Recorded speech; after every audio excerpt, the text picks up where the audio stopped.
Okay, so the work begins. We've got a big target to address here. 3/4 of the population, 75% of people to be fairly active or active by 2025. This plan takes us through to 21.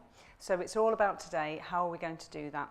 Okay, there's more work to be done on the breakdown of that target. When we've got better data, and you'll come on to this, around children and young people's physical activity, we're going to do the next layer of work really about, you know, when you break that down into those age groups, what's realistic in terms of people who are fairly active, people are active, and so on. But it is a big target, and we were pushed quite hard on that by Andy Burnham. He's very ambitious for Greater Manchester. You might have picked that up already. So we were pushed hard, and that is doubling the rate of change. So we are on a, you know, we're on a big piece of work here. In your plan, if you can just have a flick through to this page, you'll see that the priorities that are down the middle there very much follow the Greater Manchester way of. It's a life course approach. Okay, so we've got that policy and strategic architecture at the top, and then it's a life course approach, a very place-based approach, but underpinned by a lot of work needing to be done around our workforce in the broadest sense. That's not just the physical activity workforce, but the wider cross-sector workforce, around planning, around engineers, around health and social care, you know, education. It is very much about that whole system, and we need to be asking ourselves constantly the question, you know, what are the workforce needs for the future if we were going to be successful here? So we'll come on to that a little bit this afternoon. And then today, numbers 10 and 11, that underpinning evidence, data and insight is critical, and as is the learning, as I've mentioned before, the evaluation of what's going on in communities and what's going on across locality and GM level. It's either helping or hindering our progress. Down the left-hand side, there are some principles about how we want to work in this. And it is about collaboration. We'll come on to the approach for transformational change in a minute. But it's about everyone being a leader. It's person, it's community-centred approaches, it is whole system. And it is about a genuine collaboration and co-production, which is why things like the implementation plan are out there. You know, they're out there widely for anybody to make a contribution to, organisationally, personally, and then at a GM level. So in all of the work, and do challenge us on this if we start to drift back to kind of a top-down, you know, this is how things are going to be, because the point is we create this work together and we all play our role. So challenge back on that if you don't feel that's happening. We want you fully engaged in all of the work. Okay, so the whole system approach and that population level change that we're looking for is a shift, and it is a shift for some of us to who have different roles, and different people play different parts in this system.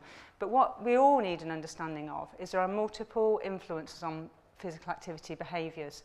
Some of you will be really familiar with this, and others won't. But what I will challenge you through the day and in your work going forward is to think about what's going on in people's heads and in their lives and in their social circle that's influencing their propensity to be more active. So Martin's example about, you know, just being shoved a little bit personally, you know, he might have had stuff going on in his head, but it was stuff that happened in the workplace that then gave him that nudge into actually getting on and getting that bike to work scheme.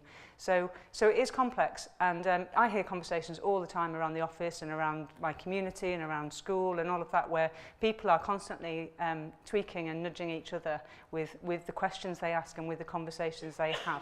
So it is that individual and social factors that are really important. Organisationally, you know, what workplaces can do to support people to become more active. I'd love to see, you know, workplaces across Greater Manchester advocating for physical activity as part of the working day. You know, organisations can make a big contribution to this work. Our physical environment is absolutely fundamental to our physical activity behaviour, and there's such a lot to do here. The appointment of Chris Boardman as Walking and Cycling Commissioner is a great step forward for us, and he will be pushing really hard, you know, on design and infrastructure. We're having conversations with planners and the spatial framework. We've got Krista here on the natural capital side. You know, the physical environment has to help us and encourage us to become more active. And then at the policy sphere, there's an awful lot that can be done. Sometimes everything that's happening in communities is hindered massively by decisions or policies that are made, either at a Greater Manchester level, locality level, but nationally as well. And we have an opportunity through devolution and the way that we're working here to push back up through the system and ask different questions and challenge national government as well to help us in this work. So please think in that context, you know, it is whole system, it's all these influencing factors, and how do we get more of these things pointing towards activity for people? Okay, I won't go into this in detail. It's in the middle of your plan. If you just flick to that page. But it brings to life really the kind of journey we need to go on about being evidence-based, about making the case for change, about always using the data, insight and evidence to inform our thinking. So we're making evidence-based decisions rather than opinion-based decisions. We need to engage across sectors, and I'm really pleased with the turnout today in terms of we've not got a room here full of people who've come from physical activity and sport backgrounds. It's really diverse, and we need to do that. In every bit of the work is to engage community and voluntary sector, cross-sector, planners, etc., housing, all sorts of organisations that can contribute to every bit of this agenda. And then it's about piloting system change and investment. Going back to Daily Mile, you could have caught, the pilot there that's grown and it's shown to work, and then you can scale things up. And that is, the journey we're on here. When things are working, this is why evaluation is critical. We need to learn from what's working and then potentially, where it's relevant, scale them up across Greater Manchester. And then always to be asking the question, what's working, and that final evaluation. And making difficult decisions sometimes about, what do we decommission when we realise it's not making a difference? What do we need to invest in? What do we need to move our investment around to make a bigger difference to the ambition? So it is about the leaders, and it is about but it is also about, people on the street. And this was a classic example from the launch day, which I loved, where Liz from Greater Sport got, these guys off the building site, probably eating their bacon butties, and then the next thing she had them dancing in the street and doing cheerleading. And it's brilliant, and it's got to be fun, hasn't it? So it was lovely to see that kind of thing. But it is about all of us. And we started off with a call to action around GM Moving. People sent in their pledges, they sent in their logos, and that image there is just the start of the swell of support for GM Moving. And I would encourage you all to go onto the website, GM Moving, and send us your logo, send us your pledge, and we want to grow that picture so that the whole system genuinely behind GM Moving going forward.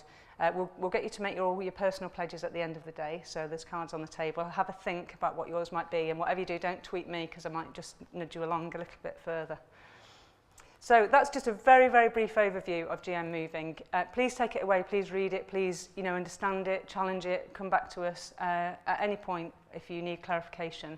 But I'm going to introduce Scott Hartley now from Press Red, who's going to bring in the quiz and the data and insight work. And what we're doing here is, we started a couple of months ago. We commissioned a piece of work to do the desk-based research to sort of tell the story and to help us understand what's going on in Greater Manchester.